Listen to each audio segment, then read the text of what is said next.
धरती देखिए साल दर साल तपती जा रही है। अब साल दर साल बोलना ही मुझे लगता है कि कहीं ना कहीं गलत है, लेकिन जैसे जैसे समय बीतता जा रहा है, 2 महीने, 3 महीने, 4 महीने,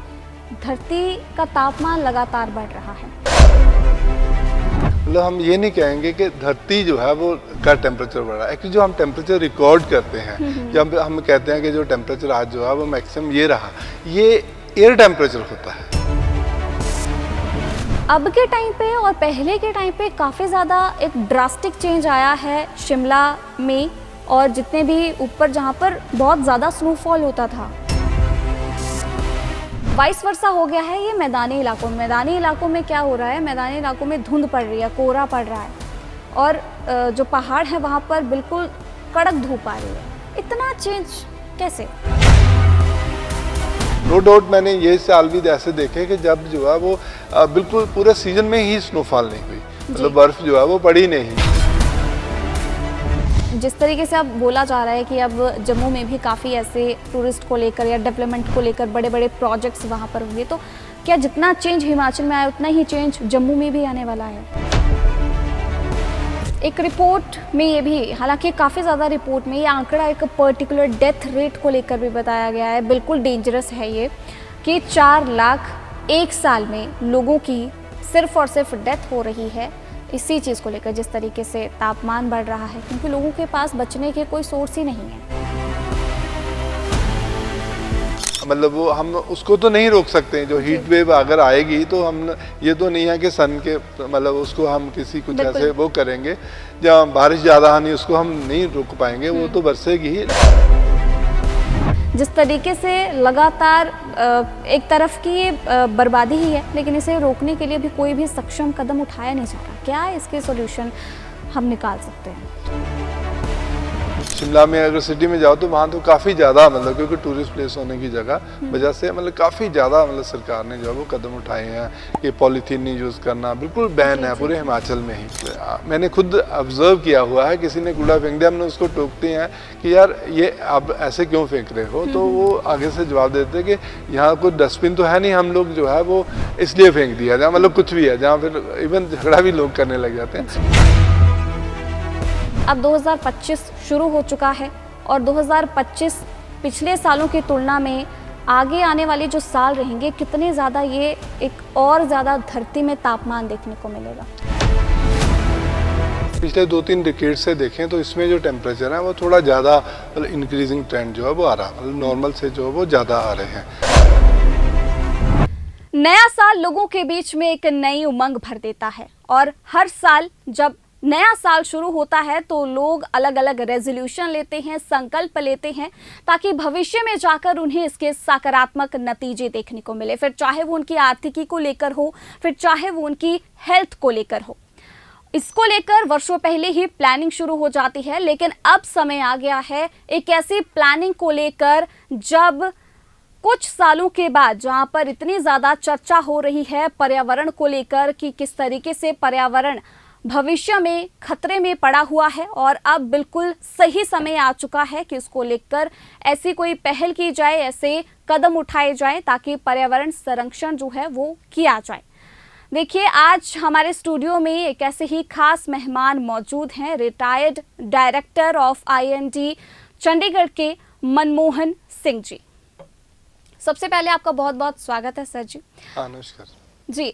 मैं चाहती हूँ कि पहले आप दर्शकों को थोड़ा सा अपने बारे में ही बताएं।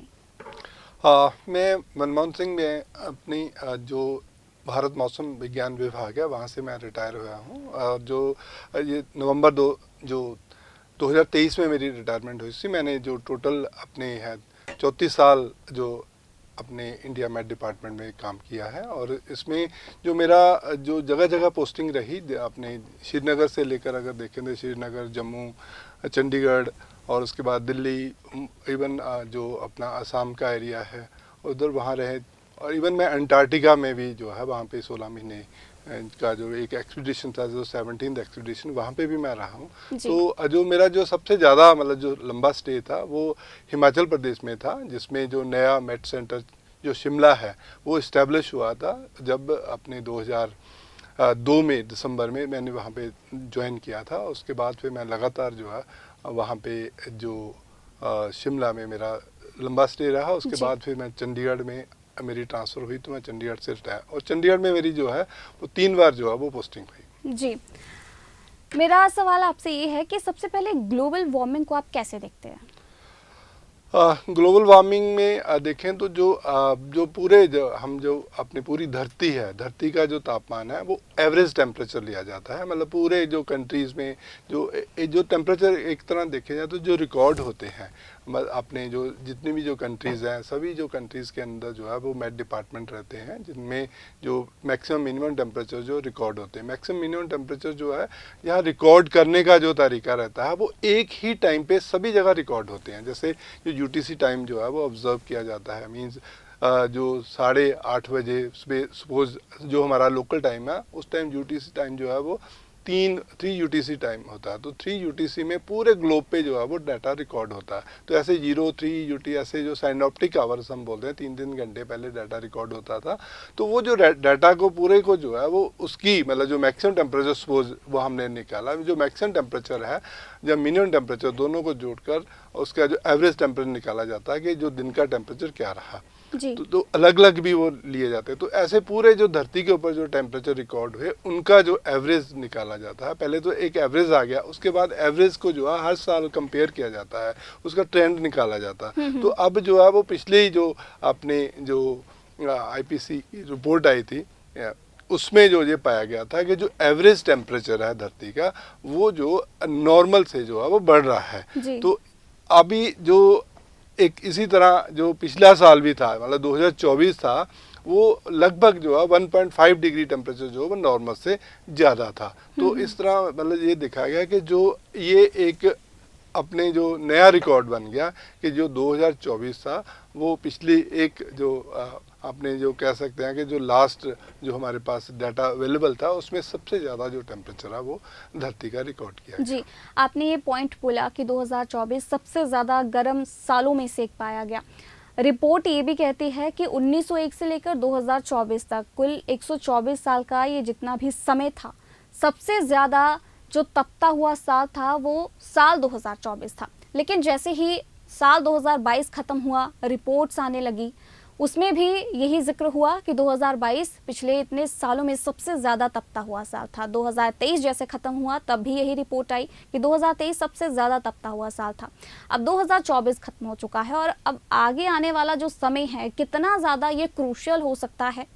क्योंकि अब 2025 शुरू हो चुका है और 2025 पिछले सालों की तुलना में आगे आने वाले जो साल रहेंगे कितने ज़्यादा ये एक और ज़्यादा धरती में तापमान देखने को मिलेगा। हाँ, अभी जैसे अगर हम पिछले 2-3 डिकेड से देखें तो इसमें जो टेम्परेचर है वो थोड़ा ज़्यादा मतलब इंक्रीजिंग ट्रेंड जो है वो आ रहा है, मतलब नॉर्मल से जो है वो ज़्यादा आ रहे हैं। तो जैसे कि आपने जो आने जो समय की जो फोरकास्ट भी होती है, जैसे कि हमारा इंडिया मेट डिपार्टमेंट भी है, भारत मौसम विज्ञान विभाग है, ये भी जो फोरकास्ट देता है, जो सीजनल फोरकास्ट रहती है, जैसे अभी मानसून सीजन आएगा तो उसकी फोरकास्ट रहेगी। अभी मानसून तो जो आना इससे पहले मतलब जो है वो समर सीजन जो स्टार्ट होगा, समर सीजन की जो फोरकास्ट है वो फरवरी के एंड में जो है वो जो अपने ब्रॉडकास्ट मतलब जो रिलीज़ की जाएगी कि जो समर सीजन जो कैसे रहेगा। लेकिन जो ब्रॉडली जो अपना इंडिया मेट डिपार्टमेंट है ये अपने ऑर्गेनाइजेशन के अंडर है, WMO वर्ल्ड मीटियोरोलॉजिकल ऑर्गेनाइजेशन के अंडर भी है, जो कि अपने जो ईयरली फोरकास्ट भी इशू करते हैं। तो उसमें ये था कि जो अपना आने वाला जो विंटर होगा 2025 में भी प्रोबेबिलिटी हो सकती है कि जो टेम्परेचर है वो नॉर्मल से हाई साइड में रहे। तो इस तरीके से जो है वो ये जो फोरकास्ट होती है ये अपने एक एवरेज टेम्परेचर होता है, पूरे सीजन का टेम्परेचर रहता है या पूरे ईयर का टेम्परेचर रहता है कि जो वो वार्म टेम्परेचर रहता है। लेकिन इसके बीच में भी जो है वो फ्लक्चुएशन आती रहती हैं। मीन जैसे हम कभी कहते हैं ना कि जो अपना जो जनवरी का महीना या फरवरी का महीना बहुत ज़्यादा इस बार गर्म रहा, लेकिन इसमें कुछ दिन ऐसे भी हो जाते हैं जब नॉर्मल से टेम्परेचर बहुत कम रहता है, कुछ दिन ऐसे भी होते हैं जब जो टेम्परेचर है वो बहुत ज़्यादा चले जाता है। तो फिर एक एवरेज निकाली जाती है, उससे जो है वो ट्रेंड निकाले जाते हैं। जी, धरती देखिए साल दर साल तपती जा रही है। अब साल दर साल बोलना ही मुझे लगता है कि कहीं ना कहीं गलत है, लेकिन जैसे जैसे समय बीतता जा रहा है, 2 महीने 3 महीने 4 महीने, धरती का तापमान लगातार बढ़ रहा है क्या इसके पीछे वजह हो सकती है? क्योंकि जहाँ एक और लोग डिमांड करते हैं, क्योंकि जब इलेक्शन चलते हैं और पॉलिटिशियंस जब एकदम बिल्कुल सड़कों पर उतर जाते हैं तो कहते हैं कि हम ये विकास करा देंगे, वो विकास करा देंगे। क्या आपको लगता है कि जितनी डेवलपमेंट, क्योंकि India is not a developed country, India is a developing country, अगर हम इसका कंपैरिजन करें बाकी जो वेस्टर्न कंट्रीज़ हैं वो सारी कंट्रीज़ डेवलप्ड कंट्रीज़ हैं, लेकिन इंडिया का विकास अभी हो रहा है। भारत की अगर हम बात करें, ग्लोबल वार्मिंग बहुत ज़्यादा हो रही है, जहाँ भारत की अगर हम बात करें विकास भी इतना ही ज़रूरी है, लेकिन फाइट कैसे करेंगे हम इस ग्लोबल वार्मिंग से? हाँ, जो सबसे पहले तो मैं एक बात ना जो करेक्ट करना चाहूँगा, जैसे जी। हम लोग जनरली कहते हैं ग्लोबल वार्मिंग, जी। तो जैसे आपने वर्ड यूज़ किया कि धरती जो है वो बहुत तपती जा रही है। हम्म। तो जो ग्लोबल वार्मिंग में मतलब हम ये नहीं कहेंगे कि धरती जो है वो का टेम्परेचर बढ़ रहा है। एक्चुअली जो हम टेम्परेचर रिकॉर्ड करते हैं, जब हम कहते हैं कि जो टेम्परेचर आज जो है वो मैक्सिमम ये रहा, ये एयर टेम्परेचर होता है। एयर टेम्परेचर होता है, ये हवा का तापमान जो है वो मेजर किया जाता है। तो मीन्स धरती नहीं तप रही है, धरती के ऊपर जो अपने एटमॉस्फेयर एनवायरनमेंट है, मतलब जो एक तरह इसका एटमॉस्फेयर है, वो एटमॉस्फेयर जो है वो गर्म हो रहा है। जैसे कि हम लोग कहते रहे हैं कि ये अपने जो टेम्परेचर जो धरती का मतलब जो ग्लोबल वार्मिंग हो रही है तो इसको कम कैसे करना, तो हम जनरली कहते हैं कि जो इसको कार्बन क्लोरोफ्लोरोकार्बन को कम किया जाए, है ना, या बाकी जो गैसेज हैं आपने वो कम की जाएं, पेड़ लगाए जाएं, तो उसका असर धरती पे ऊपर डायरेक्ट नहीं पड़ता है। मतलब वो इन्वायरमेंट गर्म है, मतलब जो हवा में जो है, क्योंकि जो धरती है उसके ऊपर जो भी रेडिएशंस अपनी फॉल होती हैं वो बाद में इमिट हो जाती हैं। इमिट होने के बाद मतलब जो इन्वायरमेंट है, मतलब जो एटमॉस्फेयर है, उसमें जो कार्बन पार्टिकल्स होते हैं वो वार्म हो जाते हैं, जो अपने लॉन्ग वेव रेडिएशन जो है वो जो रिलीज होती हैं। तो ये तो ये जो भी टेम्परेचर रिकॉर्ड होते हैं वो एयर टेम्परेचर होते हैं, उसको हम एयर टेम्परेचर कहते हैं कि हवा का जो तापमान है वो क्या रहा। तो धरती का जो डायरेक्ट मतलब तापमान है वो हम लोग इसमें मेज़र नहीं करते, वो मेज़र करते हैं अर्थ का भी, मतलब जो ज़मीन का भी, वो एग्रीकल्चर पर्पज़ के लिए या किसी और पर्पज़ के लिए वो यूज़ किया जाता है। लेकिन जब हम ग्लोबल वार्मिंग की बात करते हैं तो वो एयर टेम्परेचर जो है वो रहता है। जी, लेकिन जैसे मैंने बात कही कि विकास जैसे जैसे हो रहा है वहाँ कहीं ना कहीं जो तापमान है वो देखने को मिल रहा है, क्योंकि मैं काफ़ी ज़्यादा रिपोर्ट्स जब पढ़ती हूँ ऐसी ही, तो उसमें ये कहा जाता है कि जो जिन गाँव का शहरीकरण हो रहा है, जिन गाँव को अर्बन बनाया जा रहा है, अर्बन और रूरल, लेकिन जहाँ जो शहर अर्बन है वहाँ पर ज़्यादा तापमान है as compared to rural areas. बिल्कुल, हाँ, इसमें जो जैसे जब ये ग्लोबल वार्मिंग जब से स्टार्ट हुई है, ज़्यादातर जब से ये इंडस्ट्रियलाइजेशन जो आया, मतलब जो ये जैसे 19th सेंचुरी में जो आपने जब इंडस्ट्रियलाइजेशन जो आया तब से जो है वो तापमान बढ़ने शुरू है। पहले सबसे पहले तो जो वेस्टर्न कंट्रीज थी वहाँ पे ज़्यादा इंडस्ट्रीज रहती थी, जो बाकी है जैसे हम लोग तो अभी भी डेवलपिंग स्टेज में है, तो हमारा तो वहाँ पे जो तापमान है वो ज़्यादा मतलब वो कार्बन प्रोड्यूस हुई, या मतलब जो जैसे आजकल थोड़ा और भी मतलब जो टेक्नोलॉजी एडवांस हुई है तो कार्बन को हम लोग कम कर रहे हैं, इंडस्ट्रीज़ वगैरह में भी फिल्टर रख रहे हैं जहाँ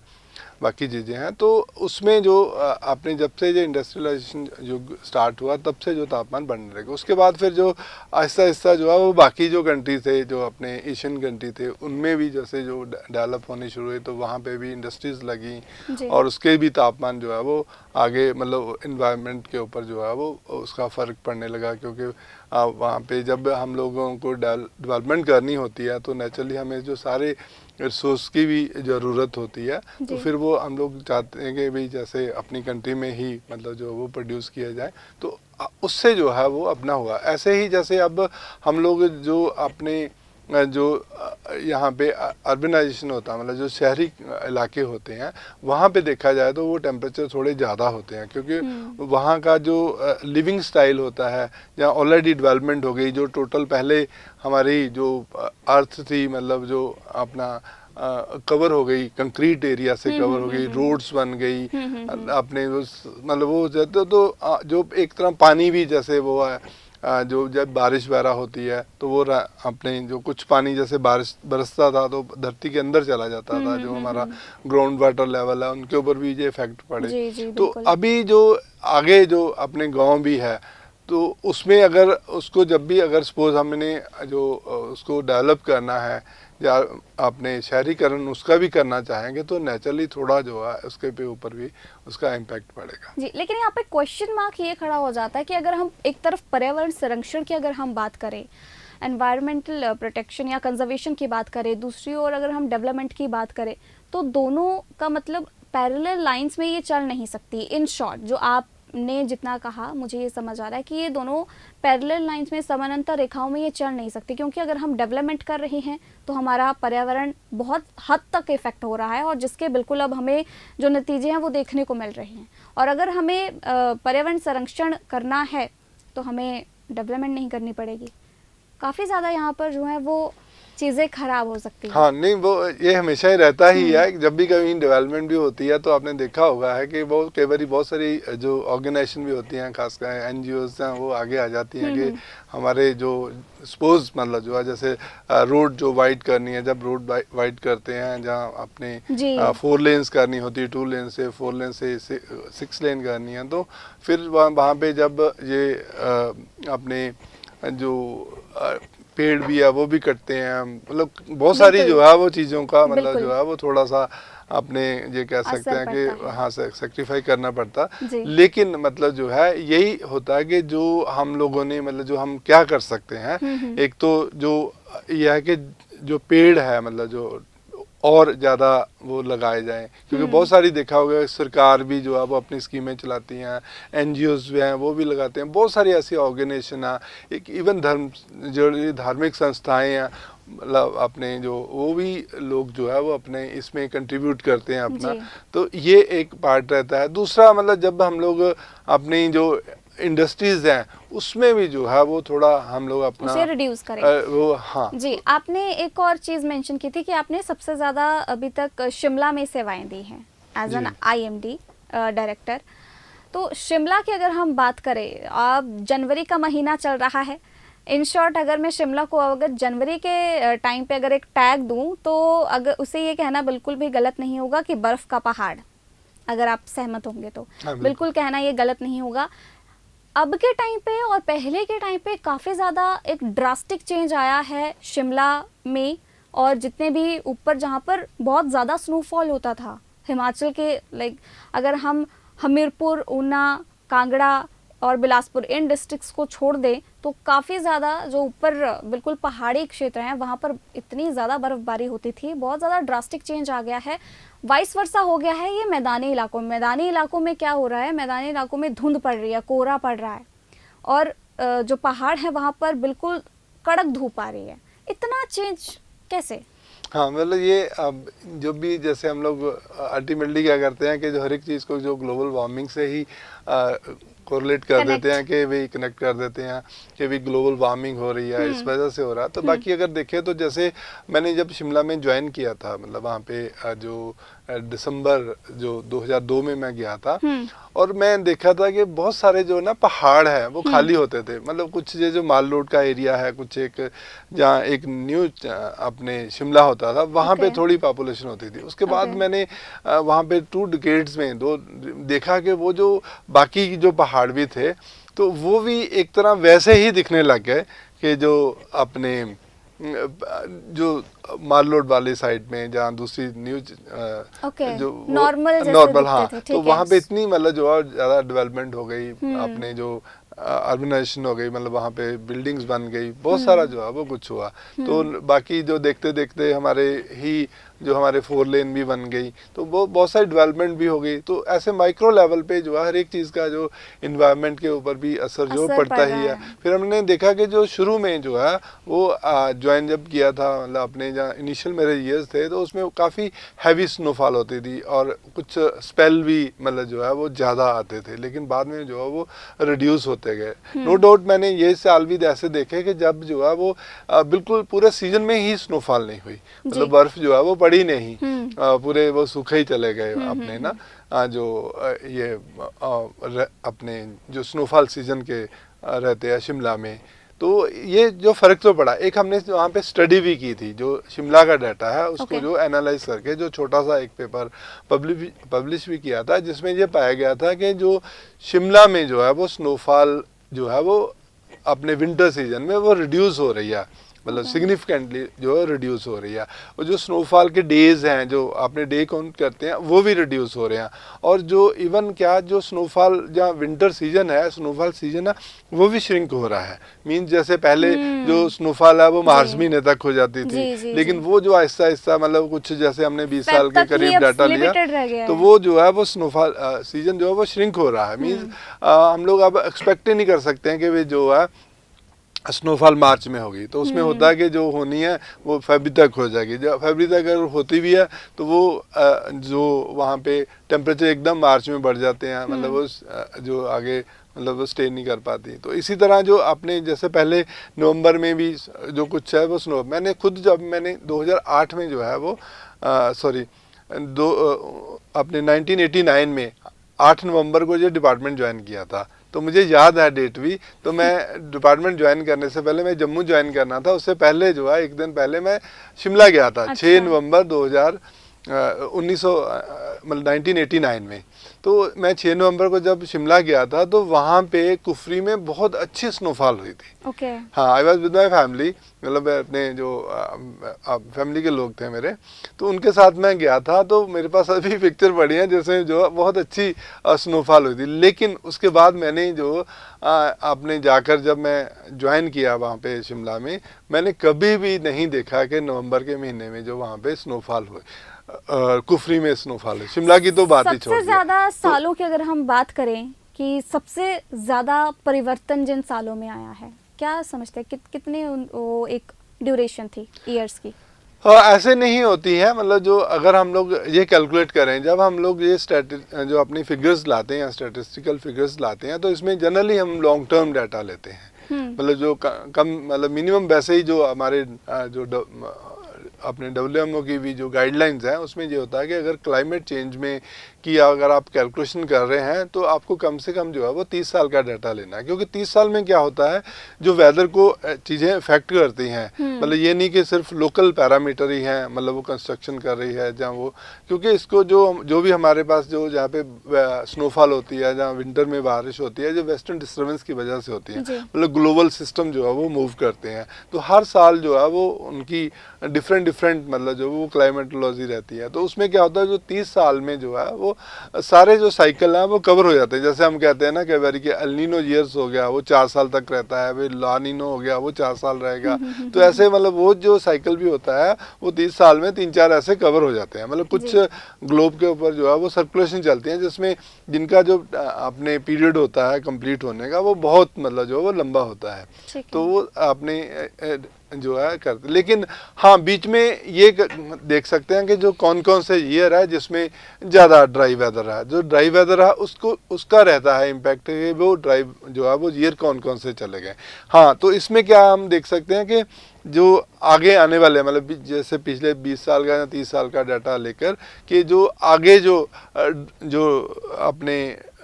जो स्नोफॉल सीजन है उनकी फ्रीक्वेंसी जो है वो कब बढ़ रही है। तो हम अगर वो डाटा निकालें तो वो जो आने वाले समय में वो थोड़ी भी वो भी इंक्रीज हो रही है। मीन स्नोफॉल की क्वांटिटी भी कम हो रही है। और जो अपने जो यही नहीं है कि शिमला में ही, अगर हम बाकी आगे का भी हिस्सा देखेंगे तो उसमें भी जो है वो इसी तरीके से, उसमें भी एक हमने स्टडी की थी 30 साल का डाटा लेके, जो अपने सतलुज जो अपने कैचमेंट एरिया के ऊपर कि वहाँ पे जो स्नोफॉल वो किस तरीके से रही। जो हाई रीचेस एरिया है जैसे किन्नौर का एरिया, जहाँ लाहौल स्पीति का एरिया है, वहाँ पे भी जो सेम सिचुएशन है। जैसे पहले मई में भी जो स्नोफॉल हो जाती थी, तो अब वहाँ पे एक आधा ही जो है वो ऐसे दिन आता है कभी जो है वो हो स्नोफॉल होए। क्योंकि जो ऊपर के एरिया होते थे जो अपने लाहौल स्पीति के जहाँ उनमें उसमें थ्रू आउट द ईयर बारिश कम होती थी। लेकिन अभी आपने देखा होगा कि किन्नौर में भी जो है वो बारिश हो जाती है या फिर बहुत ज़्यादा नुकसान होता है। जी, अल्टीमेटली हर एक चीज़ का निचोड़ यही निकल रहा है, development.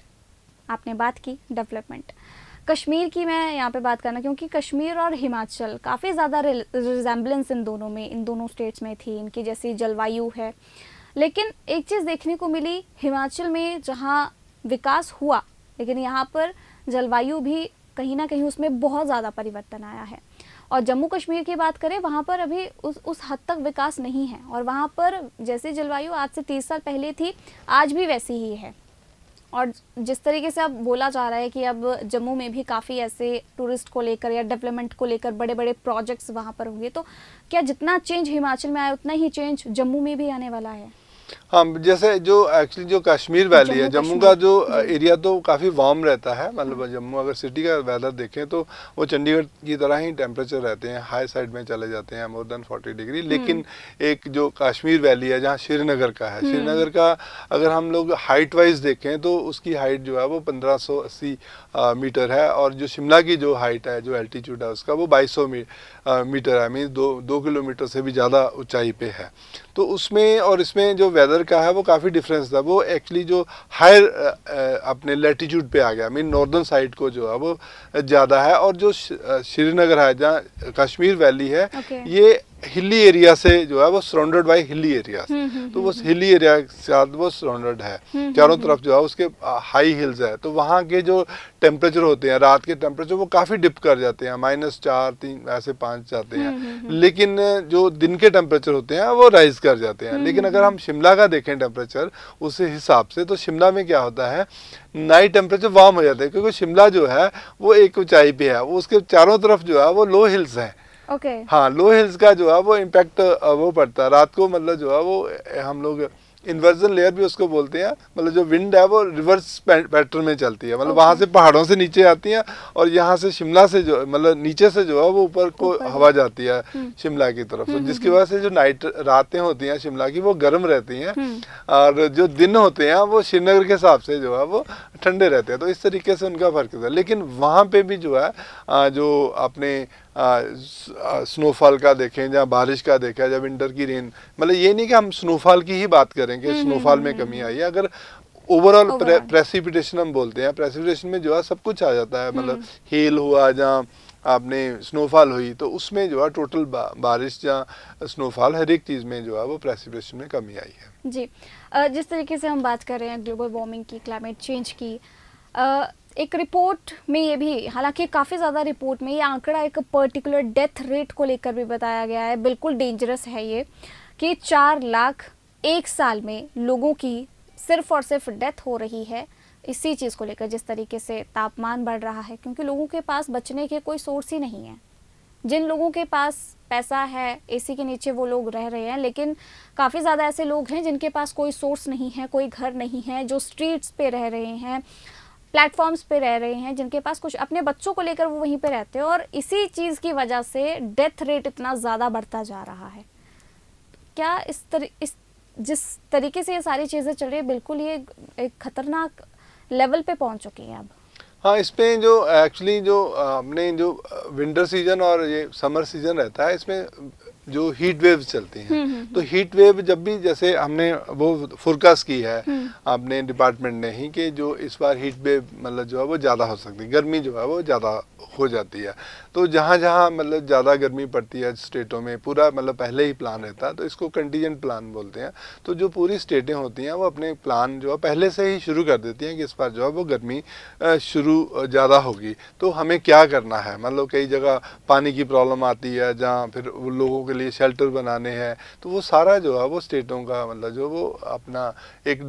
State disaster management authority रहती है, जहाँ सेंटर में NDMA रहता है, नेशनल डिज़ास्टर मैनेजमेंट अथॉरिटी रहती है, जिसके जो है वो आपने जो चेयर होते हैं, अब PM खुद होते हैं, PM साहब हमारे,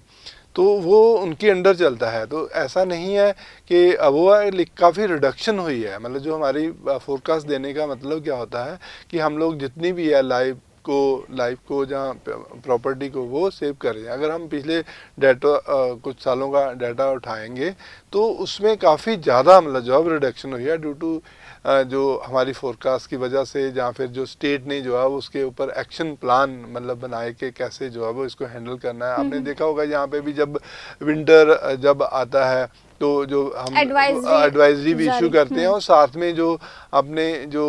स्टेट अथॉरिटीज़ होती हैं जहाँ अपने यहाँ वो अपने विंटर शेल्टर भी बनाती हैं, जो अपने जो होमलेस पीपल के लिए, तो वो जो चीज़ें जो गवर्नमेंट वो इस तरीके से उसका जो करती हैं। तो हमारा जो एक्चुअली IMD का मतलब जो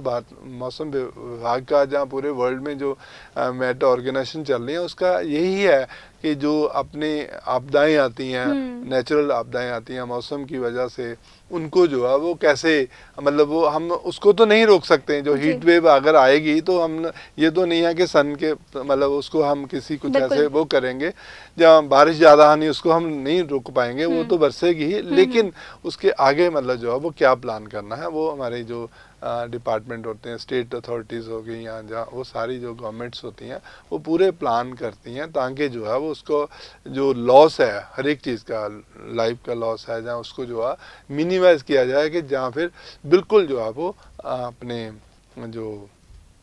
ये लॉस ना होने दिया जाए, खास करके जो है वो ह्यूमन का लॉस। जी, मेरा आखिरी सवाल आपसे, प्रॉब्लम्स देखिए हर कोई डिस्कस करता है कि ये प्रॉब्लम है वो प्रॉब्लम है, चाहे वो ग्लोबल वार्मिंग को लेकर हो, क्लाइमेट चेंज को लेकर हो, कोई भी प्रॉब्लम, लेकिन सोल्यूशन इसका किस तरीके से निकाला जा सकता है?